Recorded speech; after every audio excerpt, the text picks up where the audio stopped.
Linien, Nushimun, Xianshengmen, Xiaowu Hao.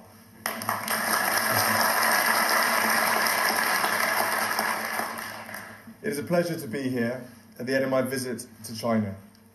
I have formed many lasting and positive impressions of the people I have met, of China's extraordinary economic dynamism, its ancient culture, and its remarkable natural heritage. It has been an honour to visit the botanic gardens I first heard about from my grandfather, to experience the diversity of Yunnan province, crossed by three of Asia's mightiest rivers, and to visit Elephant Valley.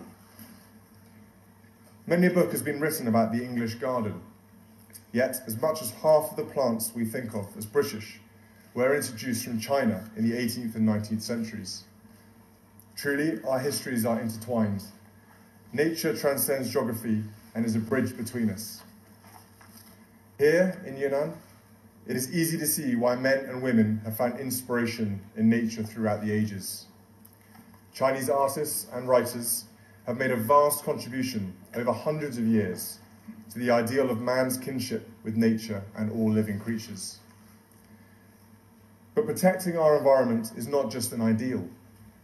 As the poet Wan Taiyu wrote over a century ago, if humans take all there is, if they show no restraint, their force is enough to wear out both heaven and earth.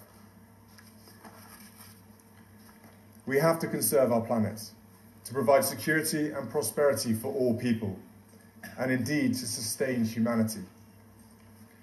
This creates challenges for all of us. All countries experience the tension between the need to develop resources for the good of all and the responsibility to preserve nature. And I understand very well that this is a difficult balance. Too often in the past, this has been presented as a choice between benefiting mankind or protecting nature. But in fact, the two cannot be separated. Long-term economic stability requires sustainable development and green growth, what Chinese leaders have termed eco-civilization. There is much we can learn from each other across continents. The challenges the Dai villagers I met today told me about, for example, are very similar to those faced by people living among elephants in rural Africa. And the insurance system you have created here to protect livelihoods when crops are damaged may well hold valuable lessons for other countries. But as well as these important local issues, we face global challenges that recognise no borders. From pollution and climate change to the main subject of my speech today, the illegal trade in wildlife. Because of course, the greatest threat to elephants worldwide today is not local farmers protecting their livelihoods. It is ruthless and organised poaching and trafficking. It is appalling that elephants and many, many others may be extinct in the wild in our lifetimes, and that we seem to be hurtling towards that tragic outcome. The extinction of animals such as elephants and rhinos and pangolins will be an immeasurable loss to the whole of humanity. The illegal wildlife trade is therefore our common enemy.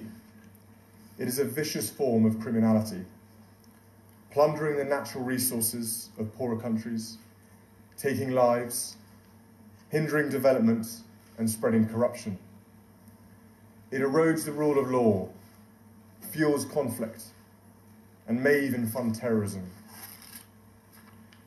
Traffickers think nothing of violating laws and sovereignty anywhere they can to exploit a loophole or turn a profit. And international cooperation is our strongest defence against them. With that in mind, we must join forces on three critical battlegrounds. First, to help countries protect their vulnerable species, for example, through the Elephant Protection Initiative. And I commend China for its contribution to the protection of wildlife in Africa as a state party to CITES, the Convention on International Trade in Endangered Species of Wild Fauna and Flora. I also warmly welcome China's participation in the London Conference on the illegal wildlife trade a year ago, and I look forward to the follow-on conference in Botswana. There is, however, much more to do.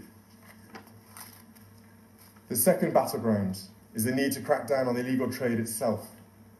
United for Wildlife has set up a task force of experts and representatives of the transport industry to recommend ways to prevent criminals smuggling wildlife by air, sea, or land, since all countries are vulnerable to this abuse of legitimate trade networks. And thirdly, a powerful blow we can strike against traffickers is to reduce the demand for their products. Demand provides traffickers with their incentive, it fuels their greed, and generates their vast profits. The steps that China has already taken to counter this pernicious trade are welcome. They include last week's announcement to tighten regulations governing the legal trade, to help ensure it cannot be used as a front to launder illegal products. China's decision to ban shark fin, bird nests, and wild animal products at official dinners has been warmly received around the world for the impact it has had on consumption. The President, whom I met during my visit, told me of the steps China is taking and of the intention to do more. I welcome that.